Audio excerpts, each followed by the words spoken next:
Você já parou para pensar como a depressão silenciosa e quase invisível pode dominar a vida de uma pessoa sem que ela perceba? Segundo a Organização Mundial da Saúde, mais de 300 milhões de pessoas enfrentam esse transtorno em diferentes idades e contextos. Ela não chega de uma vez, mas vai se infiltrando aos poucos até se tornar uma sombra constante. E quando percebemos, ela já tomou espaço demais. Esgotamento, tristeza, falta de energia e, em muitos casos, uma desesperança sufocante. Mas a depressão não é apenas um estado de espírito. Ela se traduz em comportamentos. Pequenos gestos do dia a dia começam a ser alterados e, sem perceber, a pessoa passa a agir de formas que aprofundam ainda mais o ciclo depressivo. Hoje vamos explorar 10 comportamentos comuns que a depressão nos leva a ter. Talvez você se identifique com alguns deles, e o primeiro passo para lutar contra essa condição é justamente reconhecer esses sinais. 1. O isolamento social. Muitas pessoas com depressão se afastam. Algumas porque sentem que não têm energia para socializar. Outras porque acreditam que não merecem estar perto de ninguém. E há também aquelas que simplesmente não suportam a ideia de mostrar sua fragilidade. Esse isolamento pode se transformar em semanas sem sair de casa. Aqui, lembro uma frase de Sêneca: a solidão não cura uma alma atormentada, apenas a expõe ao eco dos próprios demônios. 2. A casa reflete a mente. Quando o corpo e a mente estão cansados, até mesmo tarefas simples parecem montanhas intransponíveis. A louça acumula, roupas ficam espalhadas, o lixo transborda. O ambiente físico passa a refletir a desordem interior. A pessoa até percebe o desconforto, mas a falta de energia a paralisa. E aqui surge um ponto importante.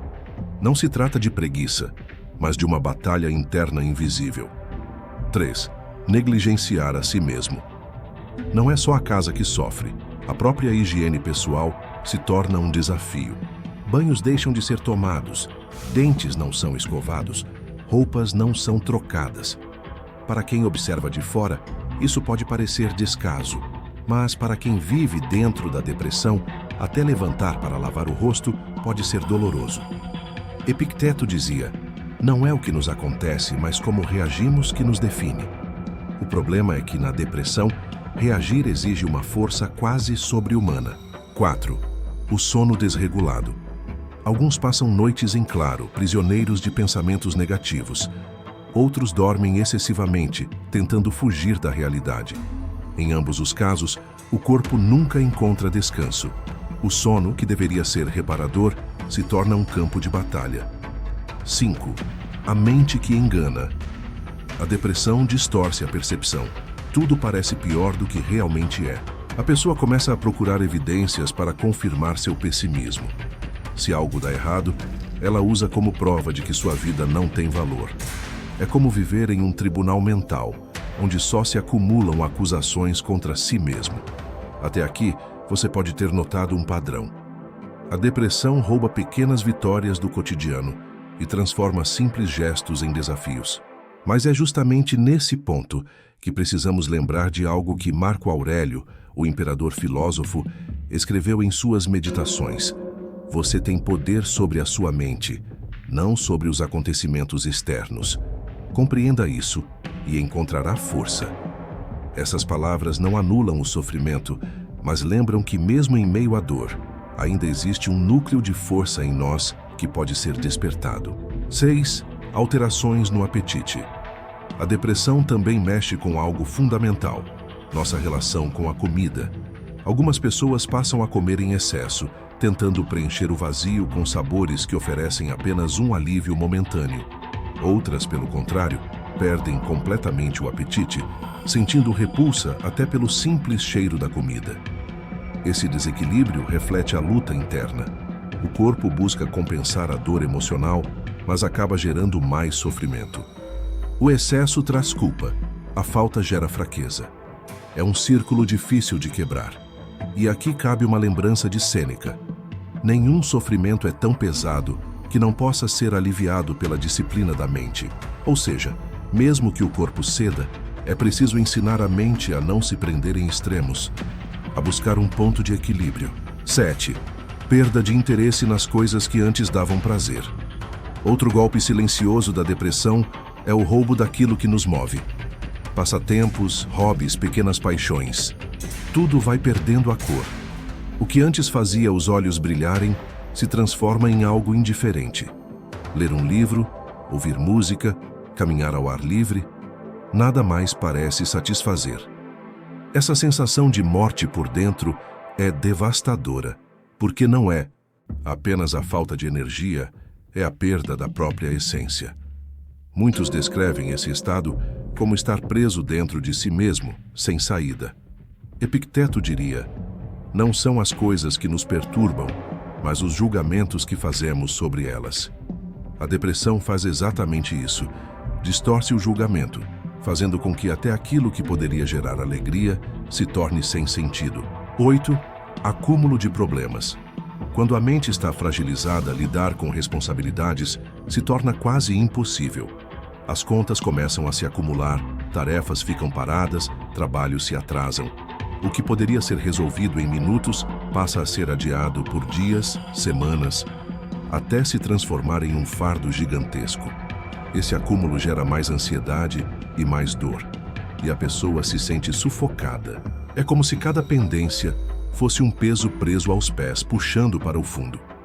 É nesse ponto que Marco Aurélio nos lembraria: não carregue o peso do futuro. O presente já é suficiente para os ombros de qualquer um. Ou seja, quando tudo parecer insuportável, foque apenas no próximo pequeno passo. Resolver algo simples hoje pode ser o início de uma libertação. 9. Autoimagem negativa e culpa. Um dos aspectos mais cruéis da depressão é a maneira como ela transforma a forma de olhar para si mesmo. A pessoa passa a se enxergar com desprezo, acreditando que não tem valor, que não merece nada de bom. Esse ciclo de autocrítica constante corrói a autoestima e pode gerar até mesmo culpa injustificada, como se tudo de ruim que acontece fosse um castigo merecido.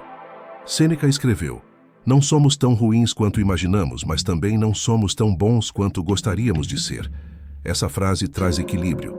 Não devemos nos destruir com julgamentos severos, mas também não precisamos viver na ilusão da perfeição. Aqui entra a importância de cultivar a autocompaixão, não como um luxo, mas como uma necessidade. 10. O medo do futuro. Por fim, a depressão alimenta o medo constante. A pessoa acredita que cedo ou tarde algo ruim acontecerá. Essa desconfiança da vida a impede de aproveitar momentos bons e, em muitos casos, bloqueia oportunidades que poderiam mudar sua realidade. É como se o futuro já viesse condenado antes mesmo de ser vivido. Epicteto diria: o homem não se perturba pelos acontecimentos, mas pelo medo de que eles aconteçam. E Marco Aurélio complementaria: se você está angustiado com algo externo, a dor não se deve à coisa em si, mas à sua avaliação dela. E isso está em seu poder mudar. Reflexão intermediária. Perceba que todos esses pontos não são apenas sintomas, mas armadilhas psicológicas que reforçam umas às outras.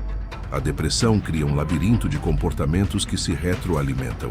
E aqui, quase no meio desse roteiro, é importante trazer uma pausa. Você não é sua depressão. Você não é seus pensamentos mais sombrios. Você não é sua falta de energia.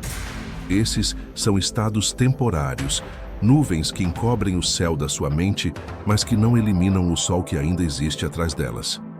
O olhar da psicanálise. Na psicanálise, a depressão é vista como um sinal de que o sujeito está preso a conflitos não resolvidos, dores, traumas, frustrações que não encontraram espaço para serem elaborados. Ela não deve ser encarada apenas como uma falha, mas como um chamado interno para a reorganização.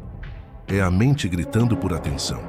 E aqui está a ponte com a filosofia estoica. Ambos os caminhos, psicanalítico e estoico, buscam fortalecer o indivíduo diante do inevitável sofrimento da vida.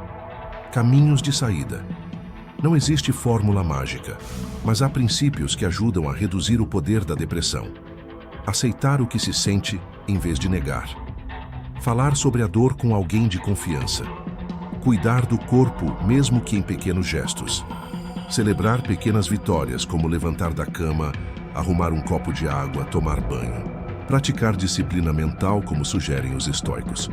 Marco Aurélio escreveu: a felicidade da sua vida depende da qualidade dos seus pensamentos. Esse não é um chamado para ignorar a dor, mas para não deixar que ela se torne a única voz em sua mente. Conclusão: a depressão é uma batalha silenciosa, mas não significa derrota. Reconhecer seus sinais é o primeiro passo para não se deixar aprisionar por ela. E lembre-se, os estoicos acreditavam que nenhum obstáculo é maior do que a nossa capacidade de enfrentá-lo. Se a sua mente hoje parece uma prisão, é hora de buscar a chave, seja na psicoterapia, seja no apoio de pessoas queridas, seja em um simples passo de coragem dado agora. Porque, como dizia Epicteto, nenhum homem é livre até que aprenda a governar a si mesmo. E a liberdade que você busca talvez comece em um gesto pequeno. Admitir que precisa de ajuda e dar o primeiro passo para reencontrar a luz.